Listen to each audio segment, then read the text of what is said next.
April 8th, 1943. Somewhere above the black spine of the Owen Stanley Range, New Guinea. Night. The sky is alive, but not with stars. Engines. A low, steady drone cuts through the darkness, vibrating through metal, bone, and breath. Inside the fuselage, the air is thick with oil fumes and tension. No one speaks. They don't need to. The sound of the twin engines says enough. The aircraft shudders. Not from enemy fire. From wind. Violent, invisible currents slam against the wings as the transport claws its way through mountainous turbulence. Below, there is nothing but jungle, dense, wet, and utterly unforgiving. No lights, no roads, no second chances. You can almost feel it, the cold metal floor beneath boots, the sting of high-altitude air creeping through seams in the fuselage, the quiet realization that if this aircraft goes down, no one is coming. At the controls, the pilot leans forward, eyes fixed on instruments glowing dimly in red. His name is Captain Robert Ellis, 54th Troop Carrier Wing. He hasn't slept properly in 3 days. And tonight is worse. Because tonight, he's not just flying cargo. He's flying survival. Behind him, stacked in rough bundles, are crates of ammunition, medical kits, and rations packed hastily, wrapped in whatever materials they could find. Some of it is tied together with rope, some of it with cardboard. Improvise. Desperate. Necessary. Because somewhere ahead beyond the mountains, beyond the clouds, Australian infantry are fighting for their lives along a narrow jungle trail known as the Kokoda Track. Cut off, surrounded, starving. And this aircraft, this unarmored transport is their only lifeline. No guns. No escort. Just engines and courage. The aircraft lurches again. A warning light flickers. Ellis doesn't react, not outwardly, but his grip tightens on the controls. He knows this aircraft. Everyone does. The WWII, a machine that wasn't built for war. And yet here it is, flying straight into it. The C-47 did not begin its life as a weapon. It wasn't designed to fight. It wasn't built to kill. There are no bombs beneath its wings, no machine guns lining its fuselage. Instead, it was born from something far more ordinary, a civilian airliner known as the DC-3, comfortable, reliable, revolutionary. In the 1930s, the DC-3 transformed commercial aviation. It could carry passengers farther, safer, and more efficiently than anything before it. Airlines loved it. Pilots trusted it. And then the world changed. War came. And suddenly, reliability mattered more than comfort. The U.S. Army Air Forces looked at the DC-3 and saw something else, not luxury, but potential. They modified it, reinforced the floor, installed cargo doors, adapted it to carry troops, equipment, even paratroopers. They gave it a new name, C-47 Skytrain. But names didn't matter much to the men who flew it. To them, it became something else entirely. A lifeline, a workhorse, a machine that would quietly shape the outcome of a global war. Even General Dwight Eisenhower would later call it one of the most important weapons of the war, not because it destroyed the enemy, but because it made victory possible. Because wars are not won by bullets alone. They are won by movement, by supply, by survival. And the C-47 delivered all three. The aircraft bucks violently. A crewman stumbles, catching himself against a crate. Somewhere in the back, a bundle shifts dangerously. Hold it down, someone shouts over the roar. Another man scrambles to secure the load, hands numb from cold and fatigue. They are flying blind now. Clouds have swallowed the mountains. Navigation is guesswork. And below, if they're even still on course, are troops waiting in darkness, listening for a sound that means life. Or nothing at all. Ellis glances at his co-pilot. Either 5 minutes, maybe. Maybe. In war, maybe is often the difference between success and catastrophe. Far below, in the jungle, Private James Walker presses himself against wet earth. He hasn't eaten properly in days. His unit is holding a defensive line along a narrow ridge. The Japanese are advancing, slowly, relentlessly. Every shot counts. Every bullet matters. And they are running out. The jungle presses in from all sides, thick, suffocating, alive with insects and unseen movement. Rain falls in a steady, miserable drizzle. Then, a sound, faint at first, almost imagined. Walker looks up. Others hear it too. Heads tilt, eyes widen. Oop. Because in this place, hope sounds like engines. Back in the aircraft, Ellis squints through the darkness. There, the co-pilot says, pointing. A break in the clouds. A glimpse of terrain. A sliver of possibility. Ellis banks slightly, adjusting course. "Get ready," he calls. In the rear, the crew moves fast. Bundles are dragged toward the open door. Wind howls inside the fuselage as it swings open. The cold hits like a physical force. No parachutes for the men. Only for the supplies. And even those are limited. Improvised drops. Improvised solutions. Because war doesn't wait for perfection. Now, the first bundle disappears into the void. Then another. And another. Each one tumbling into darkness, guided only by gravity and hope. Below, soldiers strain their eyes, searching the sky. Shapes begin to appear. Falling. Swimming. Landing somewhere. Anywhere. Men scramble through mud and foliage, chasing crates like lifelines. Because they are.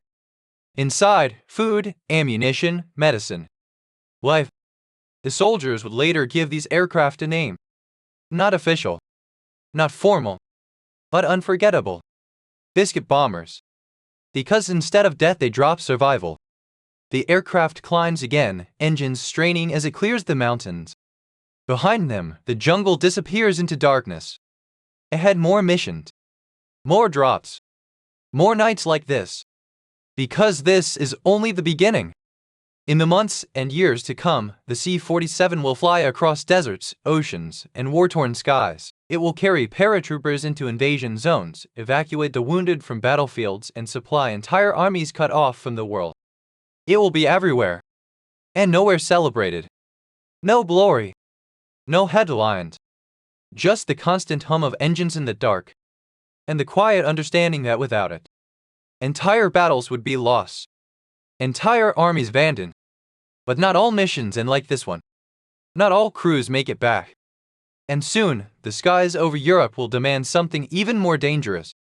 Not just supply. Not just survival. But sacrifice. Because the next time these aircraft fly into darkness, they won't be dropping crates. They'll be dropping men. Into the heart of occupied Europe. And many of them will never return. June 6, 1944, just after midnight, 13,000 feet above Normandy, France. The sky is no longer silent. It burns. Flashes of orange and white rip through the darkness as anti-aircraft fire claws upward, reaching for the incoming formation. The night air is alive with explosions, violent bursts that shake the sky itself. Inside the aircraft, the red jump light glows dimly. 30 paratroopers stand shoulder to shoulder, their gear heavy, their breathing shallow. Sweat mixes with cold air. No one speaks. They can hear it. The flak. Metal fragments tear past the fuselage like invisible blades. The aircraft shudders as something strikes the wing. But it keeps flying. Because it has to.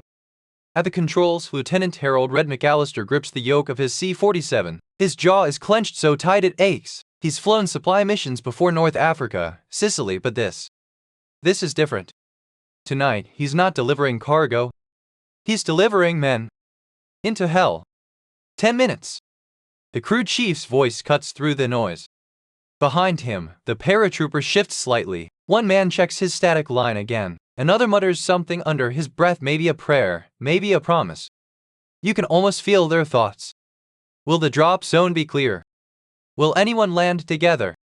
Will they even survive the jump? No one knows. Because tonight is the largest airborne invasion in history. Operation Overlord. The beginning of the end of Nazi occupation in Western Europe. And these men are the first wave. The C-47 formation stretches across the sky, hundreds of aircraft, each one carrying its own human cargo. Together, they form a slow-moving river of steel and determination. But they are not alone. German defenses are ready. Searchlights snap on, slicing through the darkness. Beams lock onto aircraft, holding them in place like prey caught in a hunter's gaze. And then, more flak. Explosions erupt around the formation. One aircraft ahead takes a direct hit. For a split second, it glows, then vanishes into flame. But no parachutes. No survivors. McAllister sees it. Everyone does. But no one breaks formation. Because if they do, the drop fails. And if the drop fails, thousands of men on the beaches below will die. The red light flickers. 5 minutes.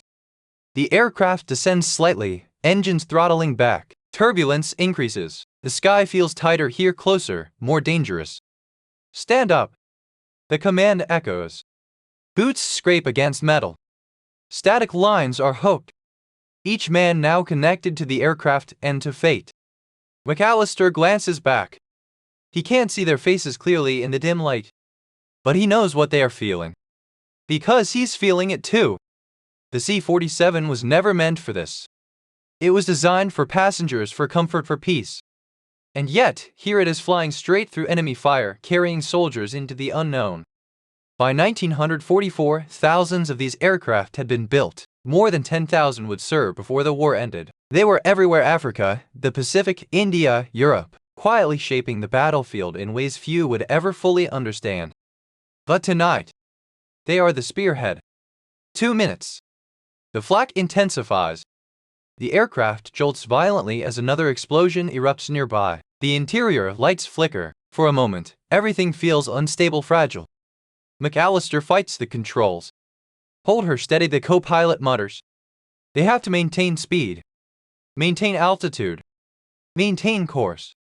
Because if they don't, the men behind them will scatter across miles of enemy territory.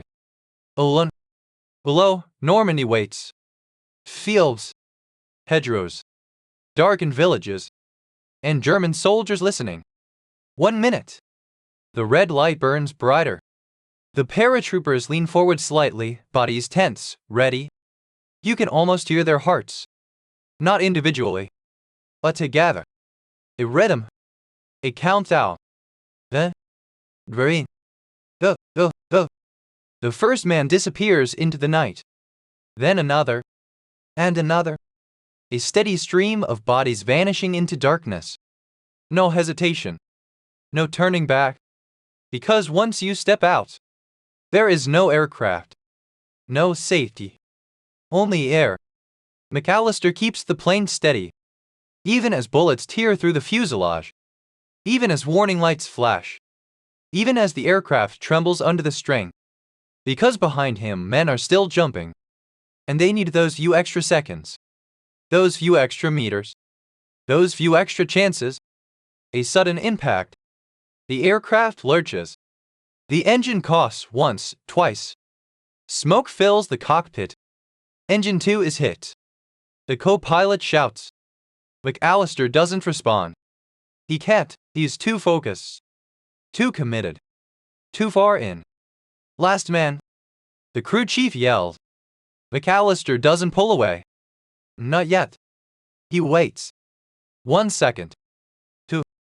3. Then. Clear. He banks hard. The aircraft groans in protest. Smoke trails behind them. But they're still flying. Still alive. Below, the sky blooms with parachutes. Hundreds of them. White shapes drifting through darkness. Some land in fields. Some in trees. Some in water. And some never open. The drop is chaos. Units scatter. Men land miles from their intended zones. Weapons are lost. Radios destroyed. Officers separated from their troops. But something else happens too. Something unexpected. German forces. Confused. Disoriented. Unsure where the main assault is coming from. Because the sky has delivered soldiers everywhere.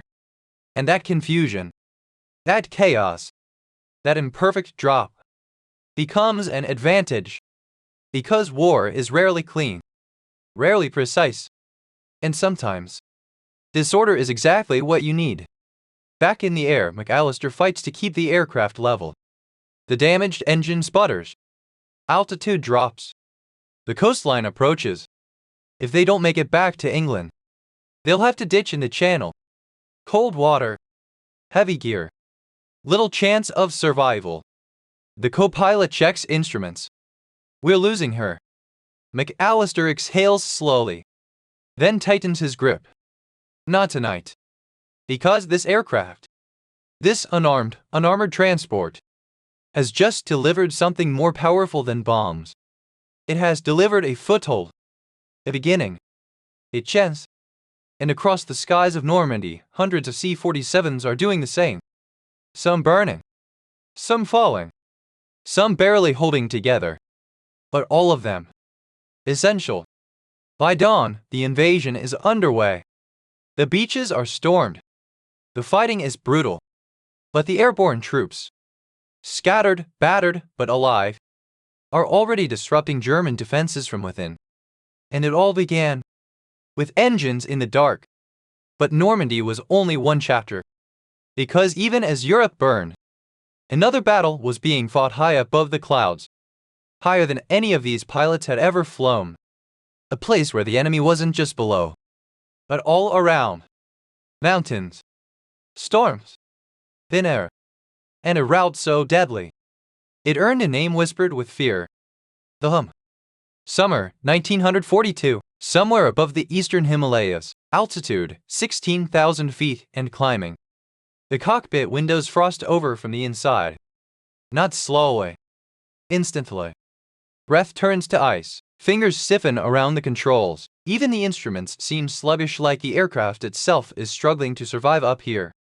Below, nothing. No cities, no roads, no lights.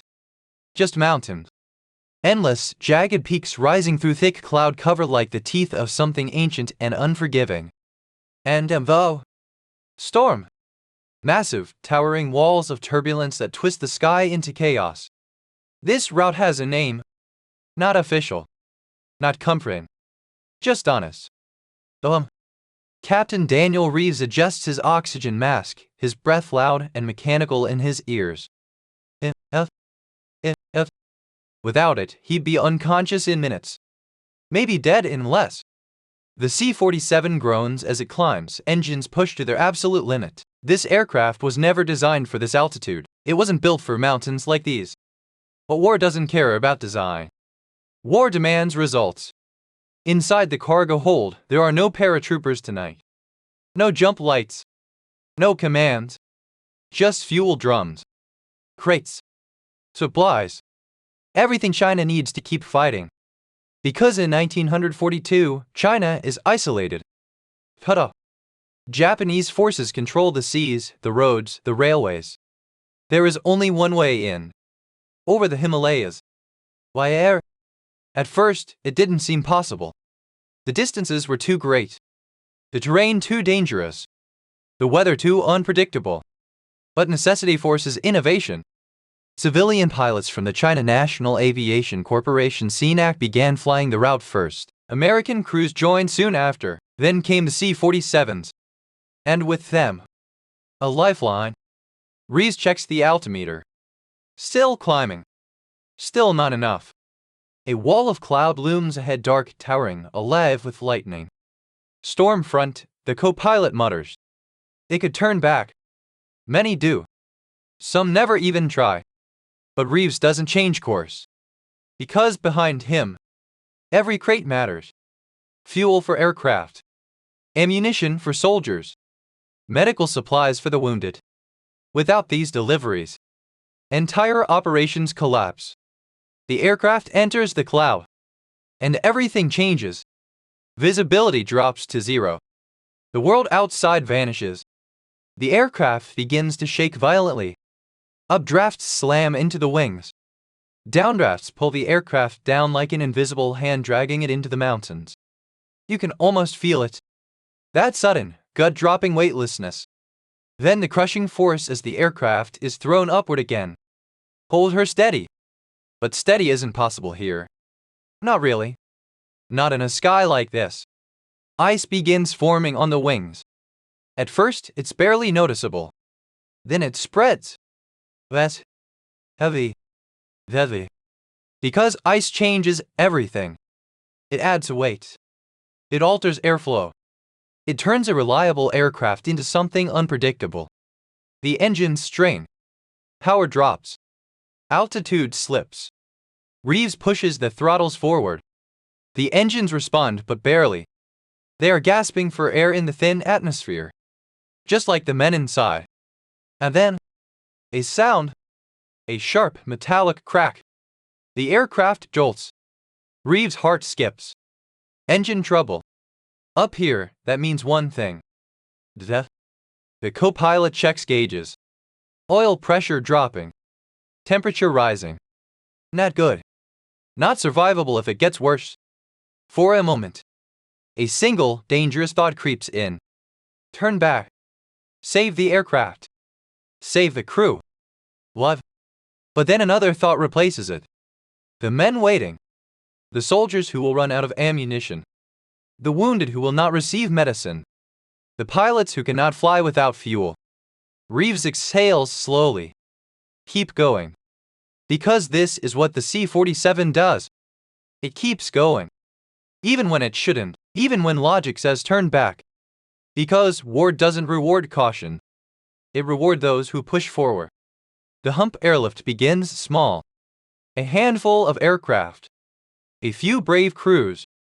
That it grows. Thus, because it has to. By late 1942, the operation expands under the Air Transport Command. Larger aircraft begin to take over the heaviest loads, but the C-47 remains essential. Reliable. Adaptable. Everywhere. But the cost is high. Aircraft disappear into storms. Never found. Crews vanish over mountains. No wreckage. No graves. Just silence. Some pilots say the mountains reach up. That they take aircraft out of the sky. That they don't let go. Reeves' aircraft bursts through the cloud layer. Suddenly, light, blinding sunlight reflects off endless white peaks. For a moment, it's almost beautiful, peaceful, deceptive. But they are not safe. Not yet. They're barely halfway. Fuel is tight. Engines are struggling. And the descent will be just as dangerous as the climb. Because on the other side of the mountains, China waits. And with it, war. Hours later, the aircraft begins its descent. The air thickens. The engines breathe easier. The worst is behind them. But not forgotten. Never forgotten. As the C-47 touches down on a rough airstrip, ground crews rush forward. The cargo door opens. Supplies are unloaded quickly, efficiently. Because another aircraft is already circling. Another crew already fighting the same sky. This is not a single mission. This is a system. A constant flow. A fragile line stretched across the most dangerous terrain on Earth. And the C-47, the same aircraft that dropped paratroopers over Normandy, the same aircraft that delivered supplies to jungle battlefields, is now doing something else entirely. Sustaining an entire front. No headlines. No dramatic footage.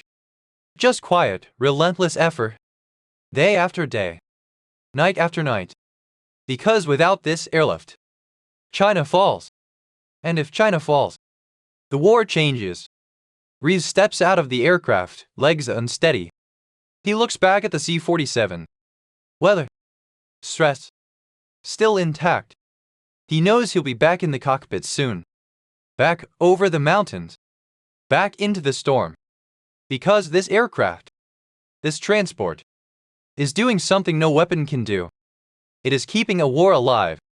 But even as the hump continues, even as the skies over Asia claim aircraft and crews, another battlefield is preparing for something unprecedented. Something massive. Something that will push the C-47 to its absolute limit. An entire army. Cut off. Surrounded. Freezing. Starving. And the only way to reach them is through the sky. The place is called Bastogne. And what happens there will become the C-47's finest hour. December 23, 1944, Bastogne, Belgium. Morning comes slowly. Not with light, but with cold. A suffocating, bone-deep cold that settles into everything. Into boots, into rifles, into wounds that refuse to heal. Snow covers the ground in a dull, endless white. Trees stand frozen, stripped bare, like silent witnesses to what's coming. And in the middle of it, an American town. Surrounded. Private First Class Thomas Tommy Hale pulls his coat tighter around him, but it does nothing. The cold has already won. His breath forms thick clouds in front of his face. His hands wrapped in worn gloves barely respond when he flexes them. Somewhere nearby, artillery echoes. Distant. Constant. German forces have closed in from all sides. Roads are cut off. Reinforcements impossible. Supplies. Or close to it. Inside Bastogne, the men of the 101st Airborne Division wait. Hungry. Exhausted. Outnumbered. They've been holding the line for days, fighting in forests and frozen fields, pushing back wave after wave of German attacks. But now, they are running out of everything. Ammunition. Medical supplies. Oop. Hale checks his rifle. 2 magazines left. That's it. He looks around at the other men. No one says it out loud. But they all know. If resupply doesn't come, this ends here. Above them, the sky is gray. Low clouds stretch endlessly, heavy with snow. For days, aircraft have been grounded. Too dangerous to fly. Too risky to even try. And without aircraft, the 101st is alone. Back in England, pilots pace restlessly. C-47 crews wait near their aircraft, checking and rechecking equipment that's already been inspected a dozen times. They know what's happening in Bastogne. They've heard the reports. They understand the stakes. But they can't fly. Not yet. Because the weather owns the sky. Then, on the morning of December 23rd, something changes. The clouds begin to break. Reluctantly. Like a curtain being pulled back. Sunlight. Faint at first. Then stronger. Pilots look up. Ground crews stop what they're doing. Commanders step outside. All eyes on the sky. Because this is the moment. Engines roar to life. One after another. C-47s line the airfield, their propellers spinning into motion, sending snow swirling across frozen ground. Crews move fast. No hesitation. No delay. Because they know. Every minute matters. Within hours, hundreds of C-47s are airborne, loaded with everything Bastogne needs to survive. Ammunition. Medical kits. Winter clothing. Even artillery shells. The aircraft form up, heading toward Belgium. Toward Bastogne. Toward a battlefield that is running out of time. Inside one of the lead aircraft, Captain William Bill Turner grips the controls. He's flown combat missions before. Seen aircraft go down. Lost friends. But this feels different. Because this isn't about advancing. This isn't about attacking. This is about saving. The flight is tense. German forces are still active. Anti-aircraft guns are waiting. Fighters could appear at any moment. But the sky is finally theirs. As they approach Bastogne, the scene below comes into view. A frozen battlefield. Smoke rising from scattered fires. Tree lines scarred by artillery. And in the center, a pocket. Small. Surrounded. Drop zone ahead. The aircraft descend. Dangerously low. Because accuracy matters. Inside, crewmen move quickly, preparing the cargo. Parachutes attached. Bundles secured. The rear door opens. Cold air rushes in like a living thing. Below, soldiers look up. At first, they don't believe it. Then, they hear it. Engines. Dozens of them. The sound spreads across Bastogne like a signal. Men emerge from foxholes. From ruined buildings. From wherever they've been holding on. They look up. And see them.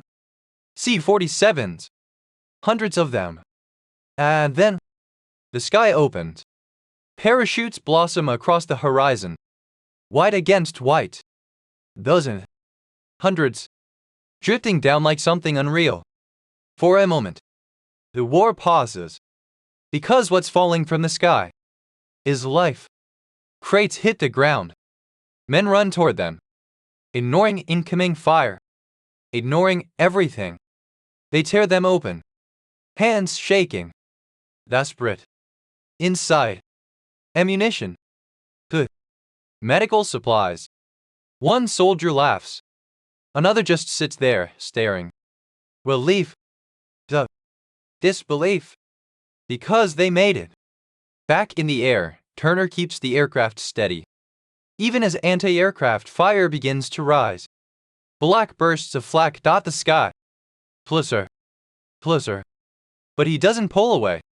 Not yet. Because there are still supplies on board. Still lives depending on this run. Hold it, hold it. Then, clear. He banks away, engines roaring.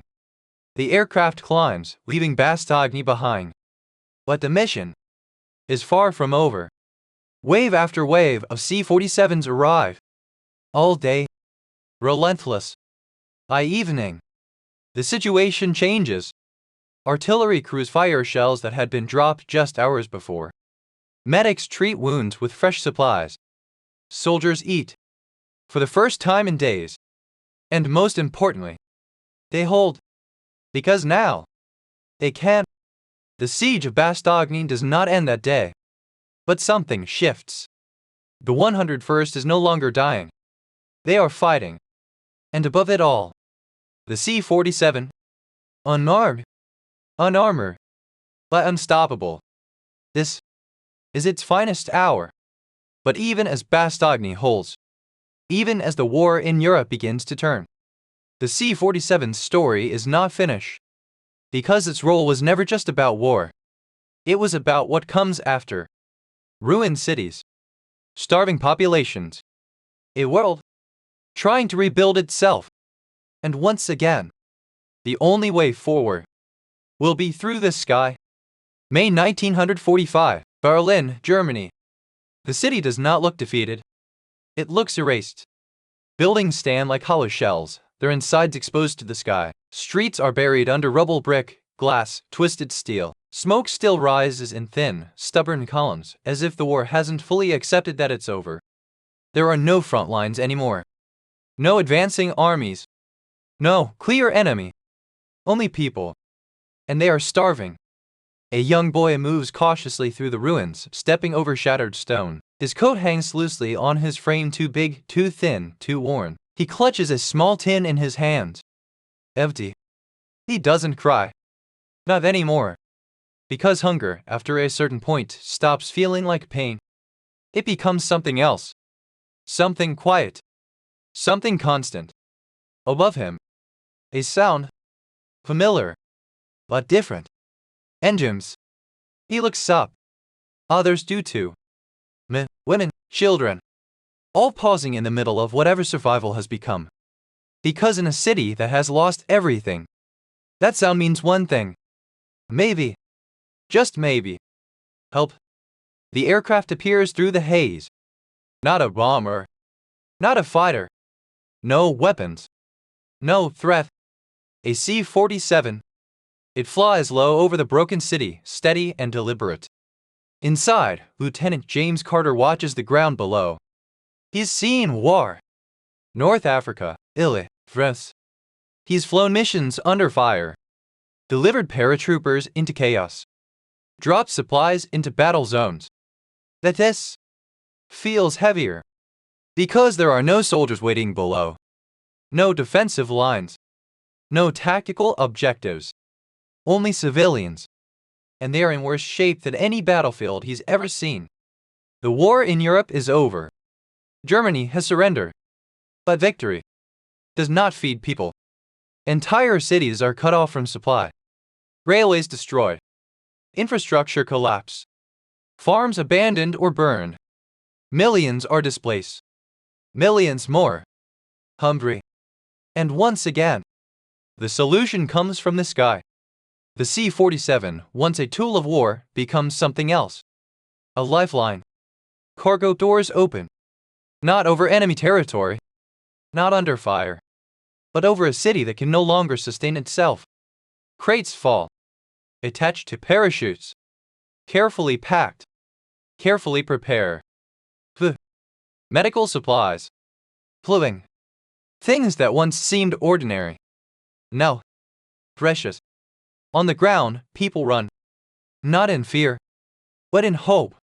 The boy drops his tin and runs with them, through rubble, through dust, through the remains of what used to be a city. A crate lands hard. Men rush forward, prying it open. Inside, wet, canned food.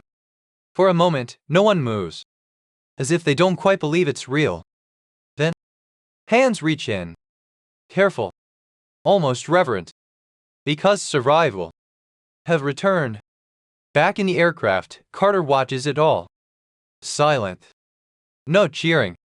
No celebration. Just a quiet understanding. This is why they kept flying. Not just to win the war, but to rebuild what it destroyed. The C-47 continues its work. Across Europe. Across Asia. Across the Pacific. Wherever there is need. It goes. It lands on rough airstrips. Flies into devastated regions. Carries supplies where roads no longer exist. It evacuates the wounded. Transports refugees. Reconnects a fractured world. And unlike many other aircraft of the war, it does not disappear. It stays. Because its purpose was never destruction. It was connection. By the end of the war, over 10,000 of these aircraft have been built. They are everywhere. In every theater. In every phase of the conflict. And now, in every stage of recovery. Some are repainted, stripped of military markings, returned to civilian use. Others remain in service, continuing to fly, continuing to carry, because the world still needs them. The boy in Berlin sits on a piece of broken stone, holding a piece of bread. He eats slowly, carefully, as if it might disappear. Above him, the C-47 turns, banking gently in the sky, preparing to head back, to reload, to return. Because there are more people waiting, more cities, more lives, and the work is far from finished.